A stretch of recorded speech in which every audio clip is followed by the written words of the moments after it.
A great lineup of speakers, and that's on either side of me for sure. Laura Ingraham, Ted Cruz, Newt Gingrich, Herman Cain. So let me see if I can't get up here and say what I think needs to be said so you can hear from everybody else that's here today. I am pleased to be here. I benefit from the advice and help of the Family Research Council.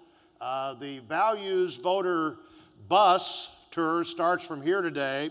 And Tony and I did our own bus tour in Missouri last year in 2010, talking to people about what a critical moment it was. And let me mention a couple of things that we're doing with the Values Voters team in the Senate. And my co-chairmen are Kelly Ayotte from New Hampshire and Marco Rubio from Florida. And they are co-sponsoring all the things that Gil talked about that we're working on. The Respect for Rights of Conscience Act. This not only protects healthcare providers so that they're not required to do things they don't believe that they should do because of their values, but it also is a direct response to the Obama determination that everybody's health insurance has to look the same, and it has to be the health insurance he thinks we need on contraception, on abortion drugs, on everything else, and you would pay for it.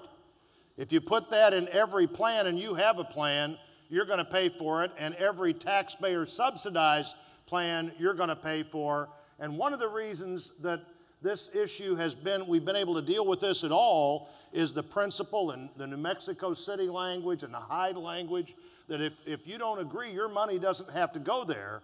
But of course, President Obama doesn't agree with that. Or in the Middle East right now, we've got a bill, the Near East and South Central Asia Religious Freedom Act.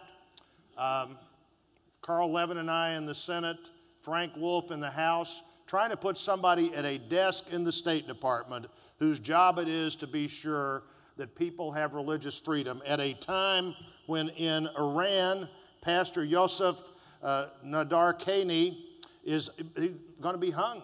His sentence is death by hanging because he won't renounce his Christianity. At a time when in Egypt and Libya and lots of other places the politics are changing, religious groups that have been persecuted for a long time are about to be persecuted even more. I was in Egypt a few years ago sitting down with 4 or 5 members of the Congress and President Mubarak, and he'd been here about a month before, and I brought up the same topic a month before when I said, President Mubarak, I said, religious freedom is a huge problem here. And he said, oh, I never hear anything about that. He said, unless I'm in your country and you bring it up, because I brought it up, and of course I'm not the only one that brought it up, but I had brought it up with him a month earlier. Unless I'm in your country and you bring it up, or you're here, I don't hear anything about it. And I said, well, President Mubarak, surely you know the police treat the Coptic Christians badly. And he said, oh, the police treat everyone badly. And what happened in Egypt? What was the day that things started happening? Police Appreciation Day. That's when people went to Tahrir Square last year. I guess they had one every year, but this year, people said this spring, we've had enough of this. And every time I heard how that was initiated, I thought, oh, the police treat everyone badly, but they particularly treated the Coptic Christians badly. So anywhere in the Middle East and Central Asia, we need to stand up and fight for those principles. And of course, we need to be fighting here. And I know the speaker was here today and others and talked about DOMA. DOMA passed specifically to do what the Congress intends for it to do. And the president says he doesn't agree, so somehow that's enough. That the Justice Department is just not going to enforce that any longer. And it's just enough. And it's, of course, not what we ought to see happening. You're here at a time when the federal government is as close to being fully dysfunctional at the constitutional level as it's ever been. It's just not working. Constitutional government at this moment is just not working. Now, the regulators are fully activated. In fact, there's a movie that you may not have seen at the Values, that's called Spaceballs. I haven't seen it in a long time. But in Spaceballs, there's one speed called hyperspeed, and there's another speed called ludicrous speed. And the regulators are at ludicrous speed. And so yesterday in the Senate, we tried to bring a bill, an amendment to the floor on another bill that the amendment was to say we didn't want the EPA to have this plan they have called fugitive dust. Now this is for farming. This would be farming where your dust can't get outside your fields. Fugitive dust. The majority leader of the United States Senate changed the rules of the Senate. 51 votes changed the rules of the Senate, which hasn't happened in this area for about 70 years, just so his side wouldn't have to vote on fugitive dust. And we ought to be looking at all these rules and regulations, and first of all, they ought to meet a constitutional standard. And secondly, they should be responsible to the constitutionally created government. And what we're doing is deciding in this election, as we do about every 25 or 30 years, what the country's going to be for the next generation. Now, you could say, and you'd be, well, I thought we decided that every election. And of course, every election's an important election. But if you look back at the history of the country, this is your Values Voters Summit history lesson. If you look back at the history of the country, about every 25 or 30 years, we've had this big, important, defining debate about who we're going to be. I see our friends here in the front row dressed appropriately, and our Missouri friends here and other friends. You know, when Thomas Jefferson was elected president, he saw the government differently than Adams and Washington had seen it.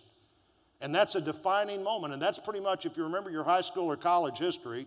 By the way, I'm the first non-lawyer elected to the Senate from Missouri in 40 years. Not it's bad to be a lawyer, but I just happened to be a history teacher instead.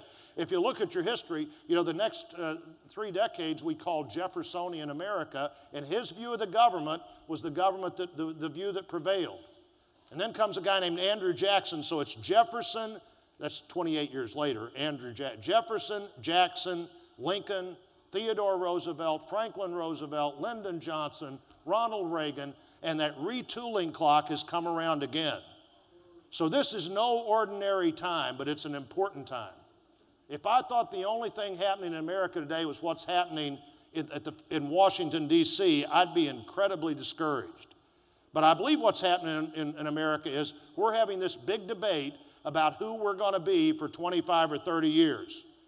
Don't let your friends think, and don't think that you can set this one out, because it's not going to come around again for a long time. We're trying to decide if we want to be just like everybody else or we don't want to be like everybody else. We're trying to decide, there's one view of this, and the president holds it, that we should really just be more like Western Europe. And by the way, Western Europe is pretty aggressively trying to become Eastern Europe. And Eastern Europe is trying to be who they think we are. And we're going to decide who we are. Are we going to be everybody else, or are we going to be the United States of America?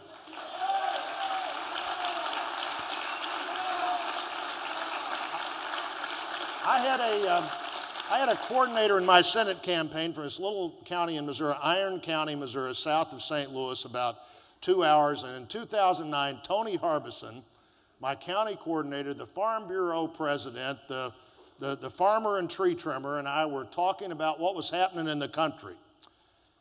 And this is fall of 2009. We're right outside the Iron County Courthouse, which has been there for a while because it's got cannonballs shot into it, and not at a peaceful time.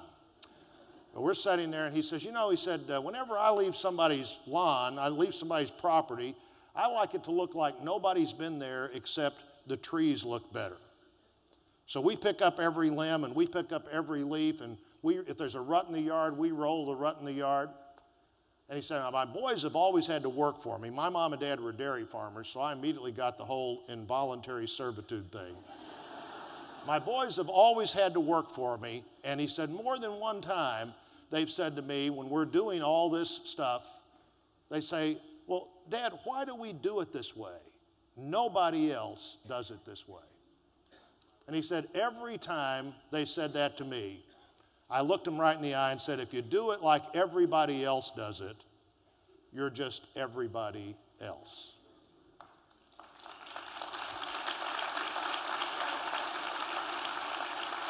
And that's what we're deciding in the next 55 or 6 weeks. We're deciding who we're going to be. And the choice is, are we going to be like everybody else? Are we going to say to the world one more time, no, we don't want to be like everybody else. We want everybody else in the world to look at us and wonder why they're not like us. Thank you for being here today. Thanks for letting me talk to you.